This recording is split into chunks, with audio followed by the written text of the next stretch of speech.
नमस्कार, आज तारीख है 31 अक्टूबर, दिन शुक्रवार। मैं हूं अरुण पांडे। आप सुन रहे हैं द लेंस का न्यूज पॉडकास्ट राउंड अप, जहां होंगी खबरें देश दुनिया की और आखिर में होगी खबर खास।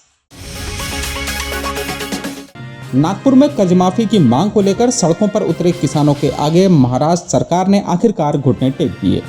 सरकार ने 9 सदस्यीय हाई लेवल कमेटी बनाने का ऐलान किया है, जो 6 महीने में रिपोर्ट सौंपेगी। इसके आधार पर अगले साल 30 जून तक लाखों किसानों का कर्ज माफ हो सकता है। कमेटी में राजस्व, वित्त, कृषि, सहायक और विपणन विभागों के अपर मुख्य सचिव, महाराष्ट्र स्टेट कोऑपरेटिव बैंक के चेयरमैन और बैंक ऑफ महाराष्ट्र के प्रतिनिधि शामिल होंगे। ये कमेटी छोटी और लंबी अवधि के स्थायी उपाय सुझाएगी। बिहार विधानसभा चुनाव के लिए आज एनडीए ने भी अपना घोषणा पत्र जारी कर दिया। इसे संकल्प पत्र का नाम दिया गया है। इस दस्तावेज में किसानों को हर महीने 3,000 रुपए, 7 नए एक्सप्रेसवे, मुफ्त बिजली, चिकित्सा सुविधा, पक्का घर और कर्पूरी ठाकुर सम्मान राशि समेत कुल 25 प्रमुख वादे शामिल हैं। मुख्यमंत्री नीतीश कुमार, भाजपा के राष्ट्रीय अध्यक्ष जेपी नड्डा, केंद्रीय मंत्री जीतन राम मांझी, चिराग पासवान, सांसद उपेंद्र कुशवाहा, बिहार भाजपा चुनाव प्रभारी धर्मेंद्र प्रधान और भाजपा प्रदेश अध्यक्ष दिलीप जायसवाल और जदयू के कार्यकारी अध्यक्ष संजय झा की उपस्थिति में इस घोषणा पत्र को जारी किया गया। आपको बता दें कि इससे पहले विपक्षी महागठबंधन भी अपना घोषणा पत्र जारी कर चुका है। वहीं बिहार विधानसभा चुनाव के बीच पटना के मोकामा में जदयू उम्मीदवार अनंत सिंह और जन स्वराज पार्टी के पीयूष प्रियदर्शी के काफिले में झड़प के बाद दुलार चंद्र यादव की गोली मारकर हत्या मामले में चुनाव आयोग ने सख्ती दिखाई है। आयोग ने डीजीपी विनय कुमार से इस घटना की विस्तृत रिपोर्ट तलब की है। साथ ही आयोग ने साफ संदेश दिया है कि मतदान भयमुक्त और निष्पक्ष रहेगा। आज देश भर में सरदार वल्लभ भाई पटेल की 150वीं जयंती मनाई गई। गुजरात के एकता नगर में आयोजित कार्यक्रम में प्रधानमंत्री नरेंद्र मोदी शामिल हुए।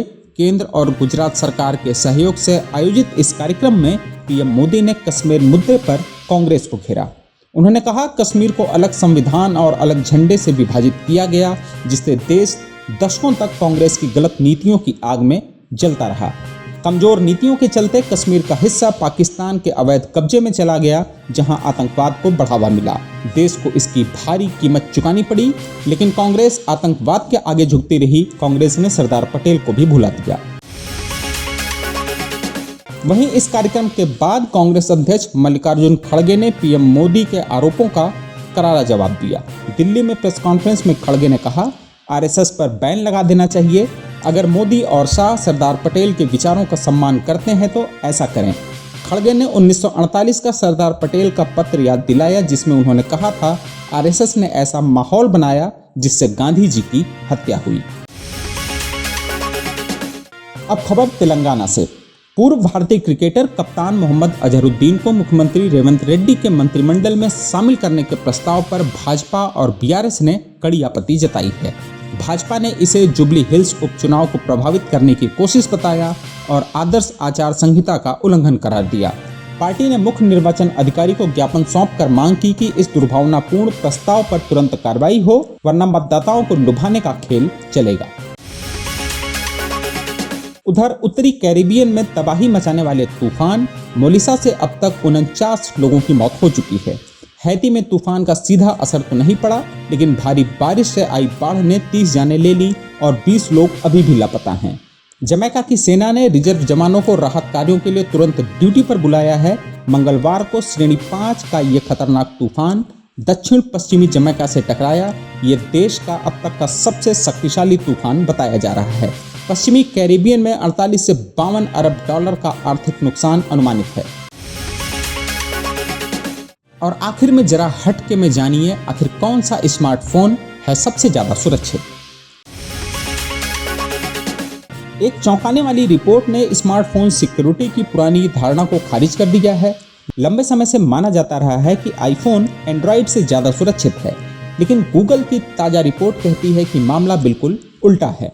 गूगल और यूगो के सर्वे में अमेरिका, भारत और ब्राजील के 5,000 यूजर शामिल हुए, जिसमें सामने आया कि एंड्रॉइड यूजर्स को आईफोन यूजर से 58% कम स्पैम मैसेज मिले। वहीं पिक्सल फोन यूजर्स ने तो जीरो स्कैम की रिपोर्ट दी। ये आईफोन से 96% बेहतर हैं। आईफोन यूजर्स को हफ्ते में 3 या ज़्यादा स्कैम मैसेज मिलने की संभावना 65% ज़्यादा है। और सबसे हैरानी की बात कि आईफोन यूजर्स ने अपने फ़ोन को फ्रॉड रोकने में 150% ज़्यादा असफल बताया। एंड्रॉइड को AI powered multi layer security scam को यूजर्स तक पहुंचने से पहले ही ब्लॉक कर देती है। दुनिया भर के AI फ्रॉड से पिछले साल $4 अरब से ज़्यादा का नुकसान हुआ, लेकिन एंड्रॉइड इसे रोकने में सबसे आगे है। तो आज के लिए बस इतना ही। कल होगी फिर मुलाकात नई खबरों के साथ। खबरों को विस्तार से पढ़ने के लिए विजिट करिए हमारी वेबसाइट theLens.in। यूट्यूब के अलावा हमारे पेज को X, फेसबुक और इंस्टाग्राम पर भी फॉलो करें। शुक्रिया।